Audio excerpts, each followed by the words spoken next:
আমার মুসলমান ভাইরা রে, এ বন্ধু গভীর মনোযোগ, কথাগুলো একটু গভীর মনোযোগ দিয়ে শুনবেন আমার বন্ধুরা রে।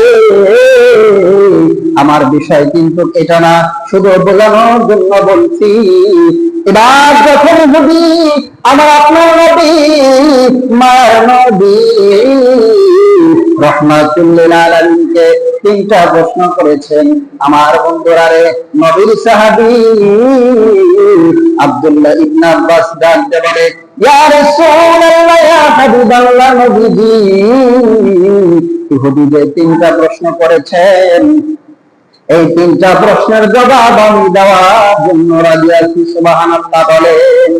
আমার বন্ধুরা রে,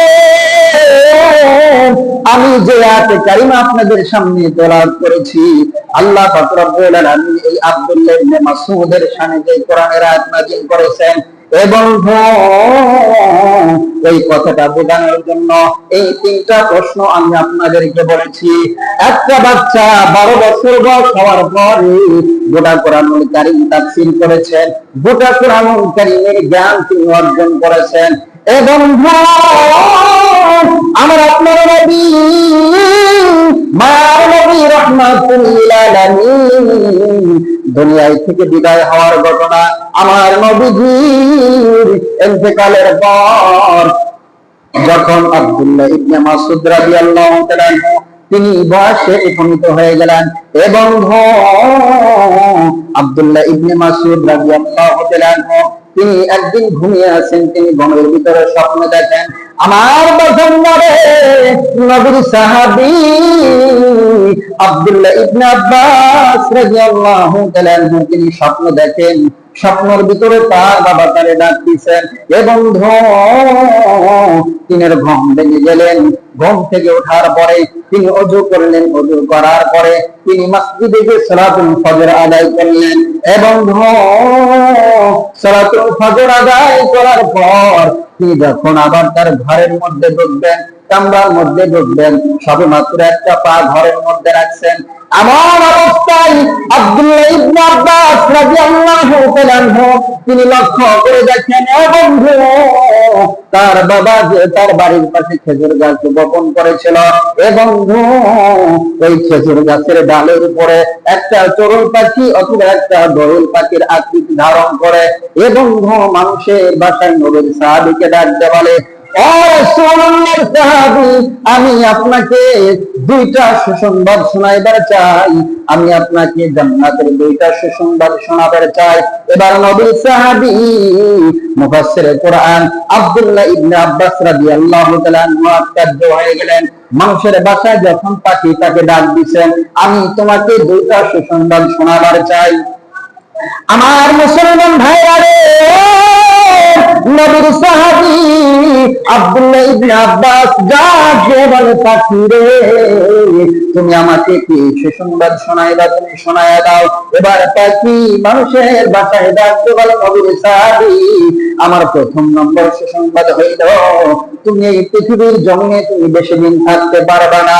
আর 2 নম্বর সুসংবাদ হইল, তুমি যখন দুনিয়ায় থেকে বিদায় নিয়ে চলে যাবে, দুনিয়ায় থেকে বিদায় নেওয়ার পরে তোমার জানাজার নামাজ যেন নবীজির কোন যুবক সাহাবী না পড়াইয়া দেয়, তোমার জানাজার নামাজ যেন নবীজির একজন মুরব্বী সাহাবী পড়াইয়া দেয়। সুবহানাল্লাহ বলেন।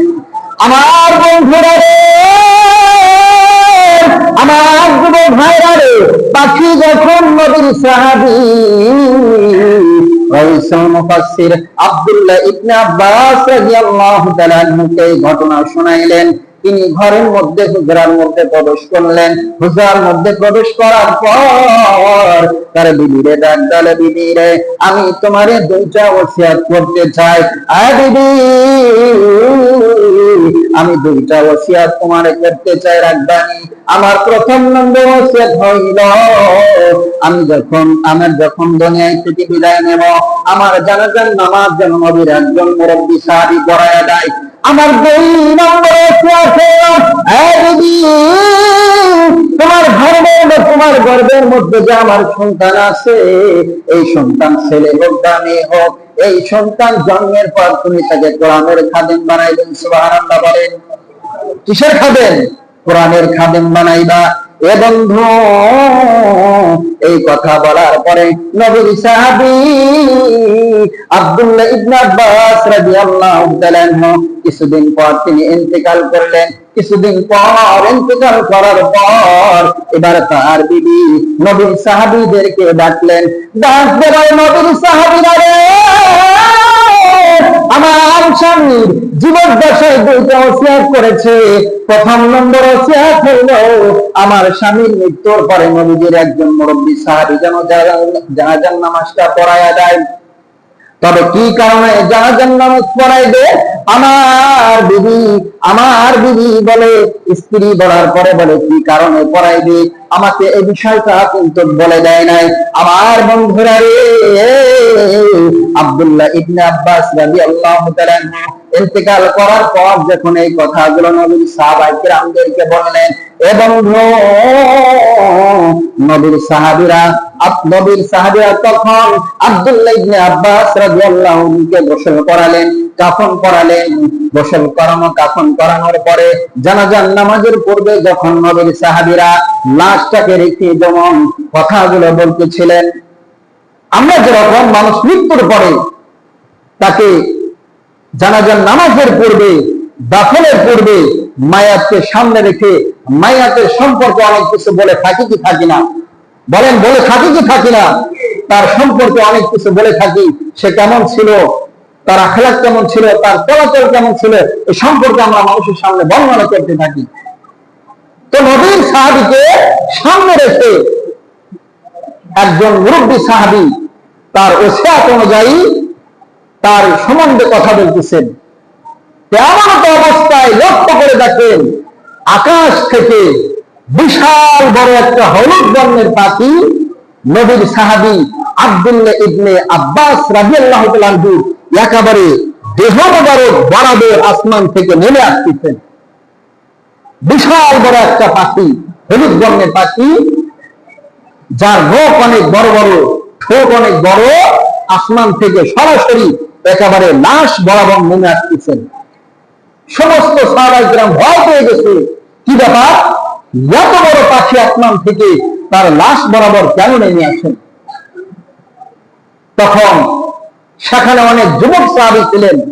ওই মুরব্বী সাহাবীকে ডাকতে বলতেছেন যে, রাসূলুল্লাহ সাহাবী, আপনি আমাকে অনুমতি দেন। একজন সাহাবী বলতেছেন, আমাকে অনুমতি দেন যে আসমান থেকে পাখিটা জমিনে নেমে আসতেছেন, আমি তরবারি দিয়ে একেবারে দু টুকরো করে ফেলি। কিন্তু ওই মুরব্বী সাহাবী বলতেছেন যে না, এই পাখিকে হত্যা করা যাবে না, এই পাখিকে মারা যাবে না, দেখি আসমান থেকে এই পাখিটা নেমে দেখি কি ঘটনাটা ঘটায়, এই পর্যন্ত আমাকে দেখতে দাও।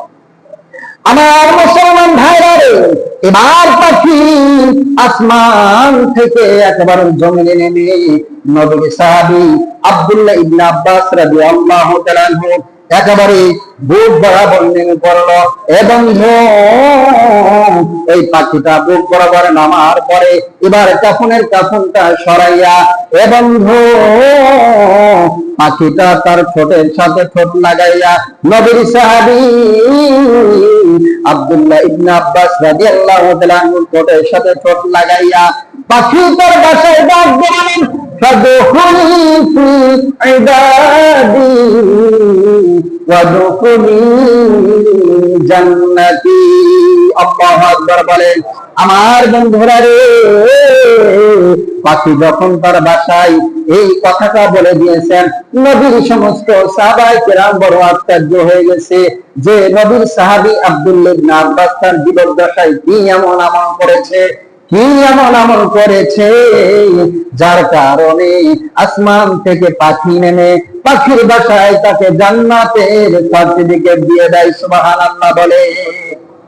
সমস্ত সাহাবী বড় আশ্চর্য হয়ে গেছে যে রাসূল যদি আজ জীবিত থাকতো, আল্লাহ রাসূল যদি জিন্দা থাকতো, তাহলে রাসূলকে আমরা জিজ্ঞাসা করতাম আব্দুল্লাহ ইবনে আব্বাস তার জীবদ্দশায় কি এমন আমল করেছে যার কারণে আসমান থেকে পাখি এসে তাকে জান্নাতের সার্টিফিকেট দিয়ে দেয়, জান্নাতের সুসংবাদ শোনায় দেয়। সমস্ত সাহাবী আশ্চর্য হয়ে গেছেন, একজন আরেকজনের বলবল করতেছেন যে নবীর সাহাবী কি এমন আমল করেছে তুমি কি জানো? এরকম একজন আরেকজনকে বলতেছেন, জিজ্ঞাসাবাদ করতেছেন। আমার মুসলমান ভাইয়েরা, আমাদের সমাজের ভিতরে যদি একজন সাধারণ মানুষ, যাকে আমরা সাধারণ জানি, এই ব্যক্তির ইন্তেকালের পরে যদি প্রধানমন্ত্রী, রাষ্ট্রপতি যদি তার জানাজার নামাজে অংশগ্রহণ করে এবং তার সম্পর্কে যদি ভালো কথা বলে, এলাকার মানুষ বড় আশ্চর্য হবে কি হবে না বলেন? আশ্চর্য হবে না? নবীর সাহাবীরা আশ্চর্য হয়ে গেছে, কি ব্যাপার, কি এমন কাজ করেছে যার কারণে আসমান থেকে পাখি এসে তাকে জান্নাতের সুসংবাদ শোনায়? এই কথা বলার পরে একজন আরেকজনের দিকে তাকিয়ে কথাগুলো বলতেছেন। এখন লক্ষ্য করে দেখে ওই পাখিটা আর নাই। সুবহানাল্লাহ বলেন। ওই মুরব্বী সাহাবী, যে সাহাবী জানাজার নামাজ পড়াবেন, তিনি লক্ষ্য করে দেখেন পাখি নাই। তখন তিনি সাহাবায়ে কিরামদেরকে জিজ্ঞাসা করতেছেন, তোমরা কি দেখেছো সেই পাখিটা কই? কেউ কোনো কথা বলে না। সবাই বলতেছেন, হুজুর আমরা তো পাখি দেখি নাই, পাখি কই গেল? এখন পাখিকে খোঁজাখুঁজি করতেছেন, পাখি কোথাও নাই। মাইয়াতের আশপাশে পাখি নাই, ডানে নাই, বামে নাই, উপরে নাই, নিচে নাই, পাখিকে কোথাও খুঁজে পায় না। পিছন থেকে একজন সাহাবী ডাক দিয়ে বলেন, ও নবীর সাহাবী, আমি দেখেছি পাখি কোথায় গেছেন। সুবহানাল্লাহ বলেন। ওই সাহাবীর নাম হলো হযরত জাবের রাদিয়াল্লাহু তাআলা আনহু। তিনি বলতেছেন, আমি দেখছি পাখি কই গেছে। অন্যান্য সাহাবী হাসতেছেন, মশকরা করতেছেন যে আমরা সবাই সামনে থেকে দেখলাম না পাখি কই গেছে, আর ও পিছন থেকে দেখছে পাখি কই গেছে। মশকরা করতেছেন। যে জাবেরের ব্যাপারে রাসূল কারীম সাল্লাল্লাহু আলাইহি সাল্লাম সাহাবায়ে কিরামদেরকে বলেছেন, সপরিবারে যদি কোন ব্যক্তি একই জান্নাতে বসবাস করেন, সে ব্যক্তি হলো আমার সাহাবী হযরত জাবের রাদিয়াল্লাহু তাআলা। সুবহানাল্লাহ বলেন। সে জাবের বলতেছেন, আমি দেখছি পাখি কই গেছে। আলহামদুলিল্লাহিল আকরাবিল্লাযী খালাকাল ইনসানা ওয়া সাল্লামা ওয়া আল্লামাহু মিনাল বায়ানি মা লাম ইয়ালাম। فسبحان الذي لا يحصى امتنانه باللسان ولا بالقلم. نشهد أن لا إله إلا الله وحده لا شريك له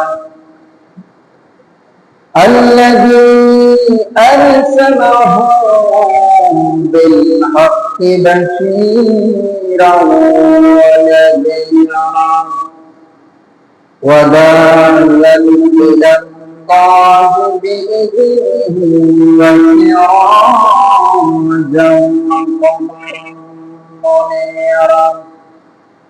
فقد قال الله تعالى في كلامه المجيد وفي الفرقانه الحميد.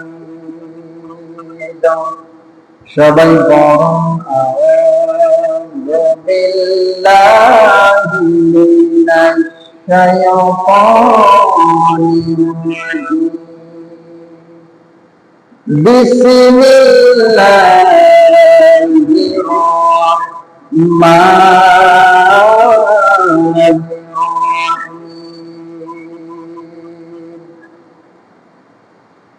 ইয়া আইয়াতুহান নাফসুল মুতমাইন্নাহ ارجعي إلى ربك راضية مرضية فادخلي في عبادي وادخلي جنتي.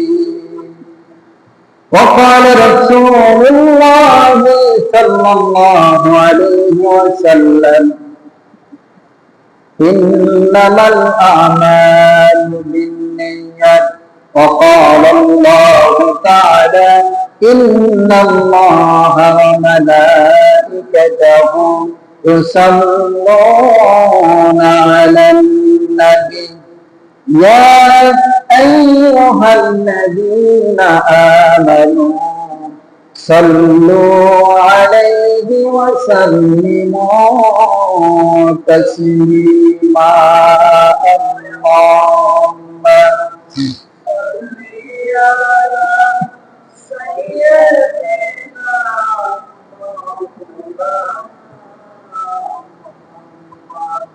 وعلى آل سيدنا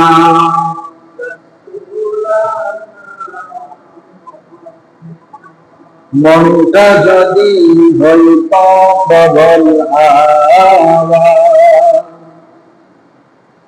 হইত যদি সবর কবতা আমি মেঘের ডাল পাঠিয়ে দিতাম আমি মেঘের ডাল পাঠিয়ে দিতাম মদিনার পথে যেথায় আমার প্রিয় নবী ঘুমাই নিরন্তর যেথায় আমার প্রিয় নবী ঘুমাই নিরন্তর। আলহামদুলিল্লাহ, লাখো কোটি শুকরিয়া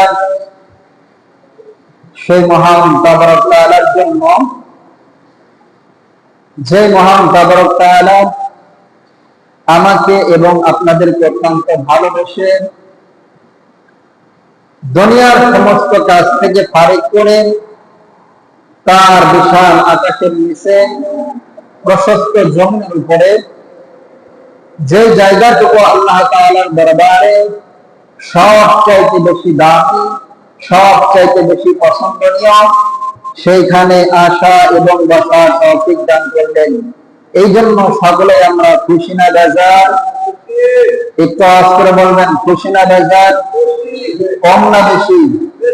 তাহলে সকলে প্রাণ উজাড় করে আকাশ বাতাসকে মুখরিত করে সেই মহামানবের, সেই মহান স্রষ্টা, সেই আল্লাহ তাআলার দরবারে শুকরিয়া আদায় করছি। আলহামদুলিল্লাহ, আরো জোরে বলি আলহামদুলিল্লাহ। লাখো কোটি দৌলত সেই নবীর প্রতি, সেই নেতার প্রতি, যে নবীজির আদর্শের মধ্যে রয়েছে ইহকাল এবং পরকালের মুক্তি। সকলেই সেই নবীর প্রতি দিল থেকে শিরক মুক্ত, বিদআত মুক্ত দরুদ প্রেরণ করি। সকলে করি সাল্লাল্লাহু আলাইহি ওয়াসাল্লাম। সম্মানিত হাজিরিন, আমি কুরআনুল কারীমের 30 নম্বর পারা 89 নম্বর সূরা সূরাতুল গাশিয়ার 28, 29 এবং 30 নম্বর আয়াতে কারিমা তেলাওয়াত করেছি। রাসূল পাক সাল্লাল্লাহু আলাইহি ওয়াসাল্লামের অসংখ্য অগণিত হাদিসের মধ্য থেকে ছোট্ট একটি হাদিস পাঠ করেছি। আল্লাহ তাআলা যদি তৌফিক দান করেন এবং আপনারা যদি আমার জন্য দোয়া করেন, এই আয়াতে কারিমা এবং হাদিসের উপরে কয়েকটি কথা বলবো। আল্লাহ রাব্বুল আলামিন সেই তৌফিক আমাকে দান করেন। সকলে বলে আমিন, আরো জোরে বলে আমিন। আল্লাহ রাব্বুল আলামিন গোটা মানব জাতির ভিতরে কিছু মানব জাতিকে বাছাই করেছেন। বাছাই করার পরে আল্লাহ রাব্বুল আলামিন তাদেরকে ঈমানদার হিসেবে ঘোষণা করেছেন। আর আল্লাহ পাক রব্বুল আলামিন তাদের সামনে এই আয়াতে কারিমা নাযিল করেছেন। সুবহানাল্লাহ বলেন। আল্লাহ রাব্বুল আলামিন বলেন যে পৃথিবীতে যত মানব আছে, যত জানদার প্রাণী আছে সকলকে মৃত্যুর স্বাদ গ্রহণ করতে হবে, আর কেবলমাত্র জিন এবং ইনসান, মানুষ এবং জিন জাতিদেরকে আল্লাহর কাঠগড়ার সামনে দাঁড়াইতে হবে, কথা ঠিক কিনা?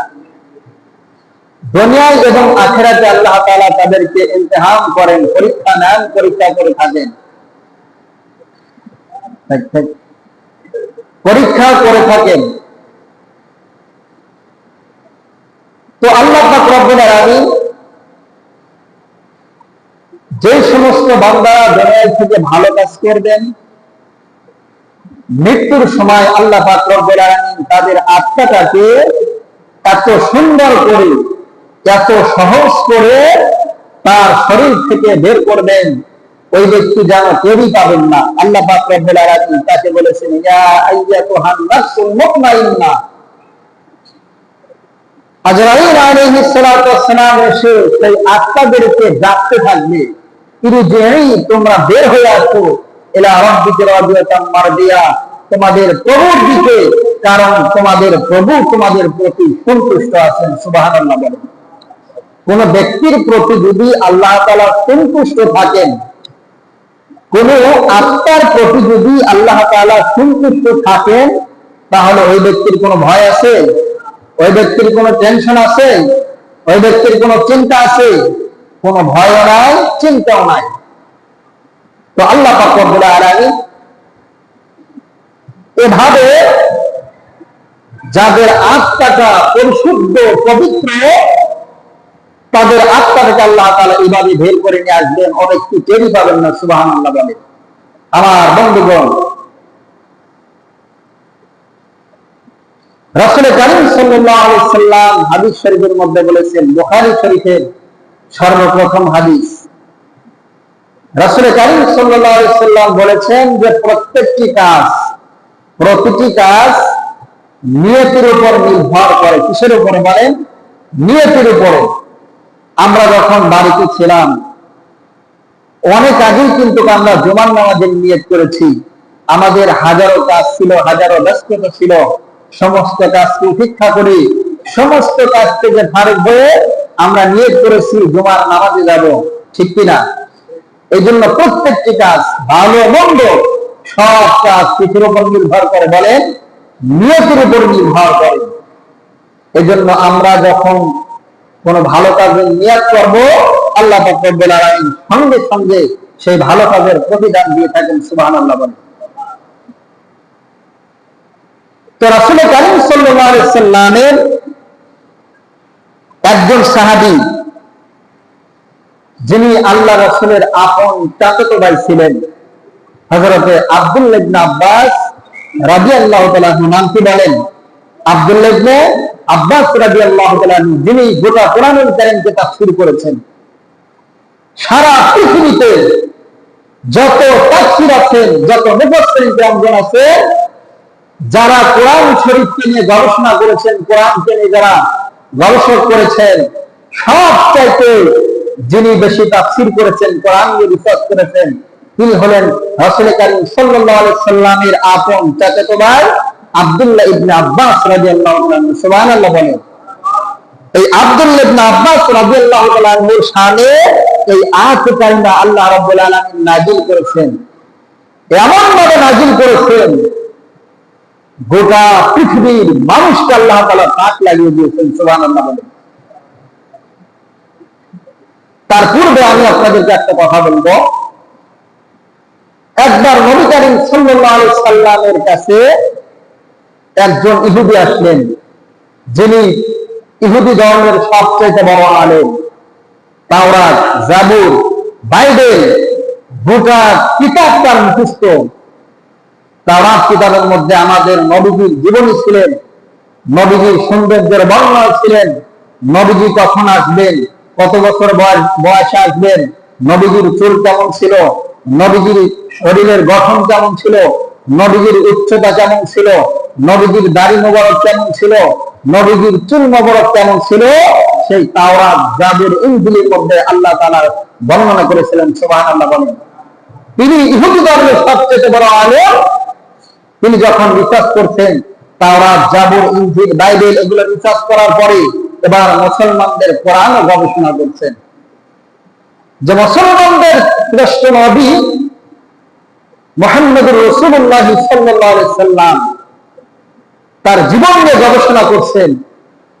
তো দেখি তাওরাতে পেলাম, ইনজিলে পেলাম, জাবুরের মধ্যে পেলাম, বাইবেলের মধ্যে পেলাম, দেখি এই ইসলাম ধর্ম নিয়ে কোরআনের মধ্যে কিভাবে আল্লাহ তাআলা বর্ণনা করছেন। তিনি কোরআন রিসার্চ করা বললেন, কোরআন রিসার্চ করতে করতে গোটা কোরআন তিনি তাফসীর করে ফেললেন। সুবহানাল্লাহ বললেন। কে করছেন? একজন ইহুদি। বলেন কে? আর আমাদের পোড়া কপাল, মুসলমানের সন্তান কোরআন পড়তে পারে না, কথা বলেন ঠিক কিনা? মুসলমানের সন্তান এমনকি নিজের বয়স 50 বছর, 60 বছর, 80 বছর অতিক্রম করে ফেলেছি, আজ পর্যন্ত আরবি হরফ কয়টা মুখের মধ্যে যদি বোমা মারা হয়, যেটা পছন্দ করে বলি, এমনও মানুষ আছে মুসলমান হিসেবে নিজেকে দাবি করে মুসলমানদের কোরআন পড়তে পারে না, কথা বলেন ঠিক কিনা? আওয়াজ করে বলেন ঠিক কিনা? মনে হয় আপনাদের এলাকায় নাই, ওই জন্য মুখে তালা লাগাইছেন। আওয়াজ করতে হবে। অন্য একজন ধর্মের মানুষ কোরআন রিসার্চ করে আর মুসলমানের সন্তান হয়ে কোরআন পড়তেই পারে না। আমাদের মতো পড়া ব্যাপার আছে নাই। তো মুসলমান ভাইরা আমার, ওনার কোরআনকে গবেষণা করতে করতে করতে করতে যখন গোটা কোরআন তাফসীর করে ফেললেন, গোটা কোরআন তাফসীর করার পরে এবার নবীজির কাছে গেছেন যে তিনি যে মুহাম্মদ শেষ নবী নিজেকে দাবি করে, আমি তাকে পরীক্ষা করব। সে ইহুদি রাসূল কারীম সাল্লাল্লাহু আলাইহি সাল্লামের নিকট গিয়ে 3টা প্রশ্ন করতেন। বলেন কয়টা প্রশ্ন? জোরে বলেন কয়টা প্রশ্ন? 3টা প্রশ্ন করছেন। প্রথম নম্বর প্রশ্ন হলো, বলতেছেন মুহাম্মদ ইবনে আব্দুল্লাহ, আমি আপনাকে 3টা প্রশ্ন করব, আপনার 3টা প্রশ্ন যদি কোরআন থেকে জবাব দিতে পারেন তাহলে আমি ইসলাম গ্রহণ করে কালেমা পড়ে আপনার হাতে হাত রেখে মুসলমান হয়ে যাব। সুবহানাল্লাহ বলেন। আর যদি এই 3টা প্রশ্নের জবাব না দিতে পারে তাহলে আপনাকে ইহুদি ধর্ম গ্রহণ করতে হবে। কে বলতেছেন? ইহুদির বড় একজন আলেম, বড় একজন পণ্ডিত আমার নবীজিকে বলতেছে। আল্লাহ নবীজি বললেন, ঠিক আছে, তোমার প্রশ্ন করো, প্রশ্ন করো। ইহুদি ব্যক্তি বলল, মুহাম্মদ ইবনে আব্দুল্লাহ, আমি জানতে চাই কোরআন থেকে এই পৃথিবীতে এমন একটি জায়গা আছে, এমন একটি স্থান আছে যেখানে সূর্যের আলো একবার পড়েছে আর কোনদিন সেখানে সূর্যের আলো পড়বে না। সেই জায়গা কোথায়? কেন এটা পড়েছে, কেন এটা পড়বে না? আমি কোরআন থেকে জানতে চাই। 2 নম্বর প্রশ্ন হলো, এই পৃথিবীতে 2জন ব্যক্তি যমজ হয়ে পৃথিবীতে জন্মগ্রহণ করেছেন, একই দিনে জন্মগ্রহণ করেছেন, একই দিনে মৃত্যুবরণ করেছেন, কিন্তু একজনের চাইতে আর একজনের বয়স 100 বছর কম বেশি। কত বছর? একই দিনে জন্মগ্রহণ করেছেন, একই দিনে মৃত্যুবরণ করেছেন, কিন্তু একজনের চাইতে আর একজনের বয়স হলো 100 বছর কম বেশি। 3 নম্বর প্রশ্ন হলো, এমন একজন ব্যক্তি মৃত্যুবরণ করেছেন, মৃত্যুবরণ করার পরে ওই ব্যক্তিকে সহ কবর সহ 40 দিন পর্যন্ত দৌড়াইছেন। কবর যখন তার পেটের ভিতরে রাখতে পারে নাই, তাকে 40 দিন পরে ওই ব্যক্তিকে কবর থেকে বের করে দিচ্ছেন। ওই ব্যক্তি কে? কোরআন থেকে জবাব চায়। বলেন তো দেখি ইহুদি ব্যক্তির যে 3টা প্রশ্ন, সহজ না কঠিন? যারা বলেন এরকম প্রশ্ন জীবনে শুনছেন আপনারা? তাহলে নিশ্চয়ই অনেক কঠিন। সমস্ত সাহাবায়ে কেরাম আত্মজ্ঞ হয়ে গেছে। অনেক সাহাবী ইসলাম গ্রহণ করেছেন, 10 বছর, 15 বছর, 20 বছর আল্লাহর নবীর সাহাবাতে সময় লাগাইছেন, কিন্তু ইহুদি ব্যক্তি 3টা প্রশ্ন করছেন, সাহাবায়ে কেরাম আর খুঁজে পাচ্ছেন না। কিন্তু ওইখানে উপস্থিত ছিলেন আমার নবীজির আপন চাচাতো ভাই আব্দুল্লাহ ইবনে আব্বাস রাদিয়াল্লাহু তাআলা আনহু। তিনি বলতেছেন, ইয়া রাসূলুল্লাহ, ইয়া হাবিবাল্লাহ, আপনি যদি অনুমতি দেন এই 3টা প্রশ্নের জবাব আপনাকে দিতে হবে না। এই 3টা প্রশ্নের জবাব আমি কোরআন থেকে ইহুদি ব্যক্তিকে শোনাইয়া দিতে চাই। সুবহানাল্লাহ বলেন। তখন আব্দুল্লাহ ইবনে আব্বাসের বয়স মাত্র 12 বছর। কত বছর? জোরে বলেন কত বছর? 12 বছরে গোটা কোরআনুল কারীম তাফসীর করেছেন। আজ আমরা মুসলমান হওয়ার পরে 30 বছর, 40 বছর, 50 বছর বয়স অতিক্রম হয়ে যায়, আজ পর্যন্ত কোরআনুল কারীম শিখতে পারি নাই। কথা বল ঠিক কিনা? কোরআনুল কারীম যদি দু একটা সূরা মুখস্থ করেছি, শুনে শুনে মুখস্থ করেছি, কিন্তু আমাদের সেই হয় না। জীবনে কত সময় ব্যয় করেছি, কত অর্থ ব্যয় করেছি, কিন্তু একটাবার কোরআনকে শিক্ষা করার জন্য সময় পাস করি নাই, অর্থ ব্যয় করি নাই। কথা বল ঠিক কিনা? এমনকি ছোট্ট বাচ্চা ক্লাস 5-এ পড়ে 5টা 7টা প্রাইভেট দেয়। যদি বলা হয় আপনার সন্তানকে মক্তবে পাঠানো হোক, বলে হুজুর সময় নাই, কি নাই, সময় নাই। আপনার সন্তানকে আপনি ইঞ্জিনিয়ার বানান, ডাক্তার বানান, আর্মি বানান, পুলিশ বানান, র্যাব বানান, বিডিও বানান, দুনিয়ার সমস্ত কিছু বানান, তাতে কোনো বোঝা নাই। তবে বলেন আর্মি, বিডিআর, সেনাবাহিনী বানানোর আগে আপনার সন্তানকে ইমানদার বানানোর দরকার আছে না নাই? যারা বলেন আছে না নাই? সন্তানকে যদি শৈশবকালে কোরআনুল কারীমের আলোকিত করতে পারেন, ওই সন্তান কখনো পদস্খলন হবে না, বেঈমান হবে না, বেদিন হবে না, আলেমদের বিরুদ্ধে কথা বলবে না, কোরআনের বিরুদ্ধে কথা বলবে না, হাদিসের বিরুদ্ধে কথা বলবে না, নবীদের বিরুদ্ধে কথা বলবে না, আল্লাহর বিরুদ্ধে কথা বলবে না। কথা বল ঠিক কিনা? এই জন্য সন্তানকে আগে ইমানদার বানাতে হবে, তারপরে যা খুশি আপনি বানান। বাংলার জমিনে ভালো এমপির দরকার আছে, পুলিশের দরকার আছে, এসপির দরকার আছে, সেনাবাহিনীর দরকার আছে, নৌবাহিনীর দরকার আছে, বিমান বাহিনীর দরকার আছে, ডাক্তারের প্রয়োজন আছে। তবে এগুলো বানানোর আগে আগে নিজের সন্তানকে ইমানদার বানানো দরকার আছে না নাই?